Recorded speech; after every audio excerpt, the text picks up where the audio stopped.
sees the weakness that lies in our hearts.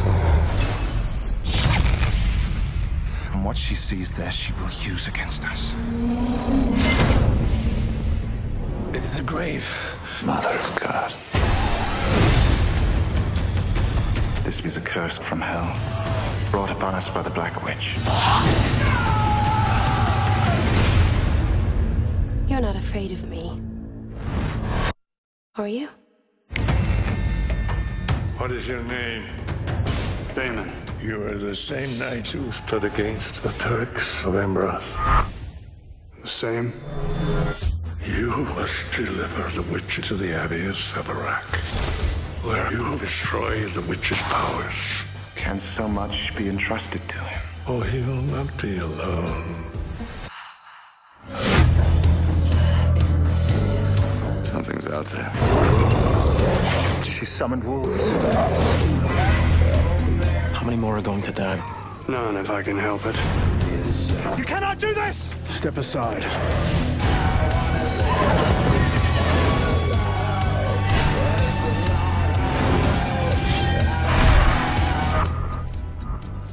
Where are they? Who? The monks. They must be punished.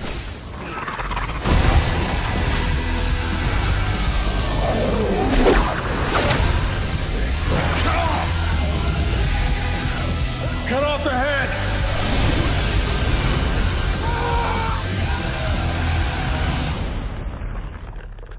Finish it! Wow, that was a pretty impressive trailer. My name is Jeff Grillo, And I'm Matt Izagari. and we're going to talk to you a little bit about Season of the Witch. That we are. Having come just from seeing the film, not really all that much in witchcraft, anyway. Yeah, I mean, Season of the agree. Witch and the trailer really makes you believe, man, there's like some witch Like powers going Salem on. witch trial stuff going on. I mean, it starts out strong in that you're like, all right, you know, here they are, they're putting on trial. You'd think they'd burn them, you know. No, you know, I'm kind of a fan of the whole Monty Python. She's like, it says burn her. Yeah. But no, I mean, they you know, a little more classic of hanging, which was very common back a little then. morbid. Too. A little morbid. Yeah. And I thought it was actually kind of cool because it's part of the plot twist, which, once again, spoiler alert, not really a witch at all. I mean, there's a surprise into it. It is a twist. I was actually very surprised about that. I was too. I was like, wow. It actually was nice. What I do like is that it's set in the 14th century. And what else was in the 14th century? The Black Plague. Oh no. Oh, there we go. Historical reference. I think so. I do too. Oh yeah. I also Okay. like how the beginning starts with the Crusades. Though that's The important. Crusades, the Black Plague. Exactly. It's a very historically referenced movie for that. Very good. Now, I personally, out of 5 stars, that's our rating, I give it a 3.5. Why? Felt the movie was fantastic. The historical references, the nice twist, the acting, the girl playing her demonic, witchy self, you know, great. I thought it was fantastic. Ron Perlman, I thought actually did a very good job. His chemistry with Nicolas Cage, very good. The comedy was there, and it was very entertaining. It was. My only complaint, real complaint, it's Nicolas Cage. Nicolas Cage, I do one role, I sound like a high hippie all the time, and no matter what I do, this is just it, yeah. Hey, what are you doing over there? Hold on, wait, I'm a sorcerer. Wait, I'm finding treasure. Wait, I'm fighting in the crusade. It's the same, there's no personality, it's just... Nope. And luckily he didn't try to do a British accent, because God, that'd just been terrible. So, Yeah, no, the accents were a little more English. to me, oriented. he was the weak A little link. bit. He was the weak link. He was a weak He really link. was.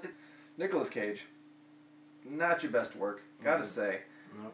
I know. I'd have to say Ron Perlman. He was a pretty badass in that movie. Yeah, he was really entertaining. And He was like a warrior, like a you'd don't think mess with me. he wouldn't have the look, but Oh, he did. He did. sold He had it. it. He had it spot on. I almost felt like I was watching Hellboy if he was human. Like that's seriously what it was like. I was like, human Hellboy. Pretty much. I mean, He's not from hell. He's a crusader. You got it. It's definitely a go see movie. It's I would recommend people to go see it. It's got timepieces, which the sets look legit. Costumes perfect. I mean, It really is. Now, you can believe into it. It's just totally believable. The part in the woods when they're in the woods with the fog.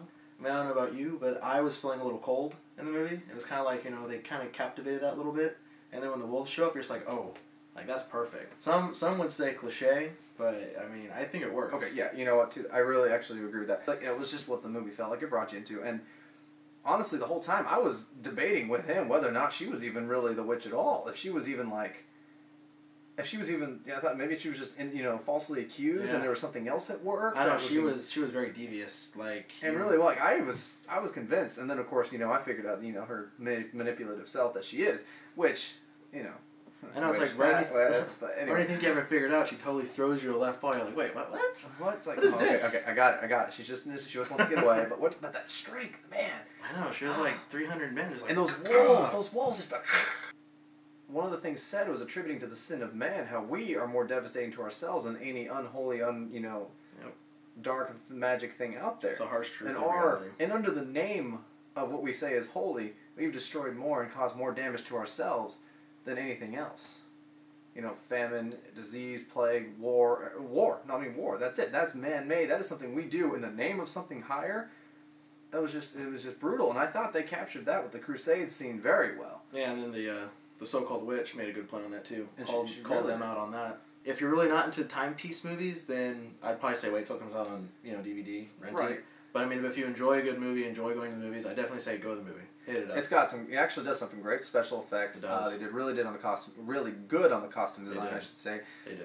They did research the time periods of historical relevance really well. Yep. Like I said, once again, the fight scenes were really well choreographed. Oh. It was fantastic. It was, so definitely. Something to see on the big screen. I would say so. Is it a big blockbuster for the year? Probably not. Probably not. Is it going to get highly rated? By us, definitely. Yeah. By the critics? The other critics, I should say. Not Probably the cool not. critics, that's awesome. Probably not. Probably but not. I mean, is it going to be a big blockbuster box office? It will probably be the top box office this weekend. So for that, I give it a 3.5 because everybody else carried it. Great film, I felt. What a way to bring in the new year. But next week...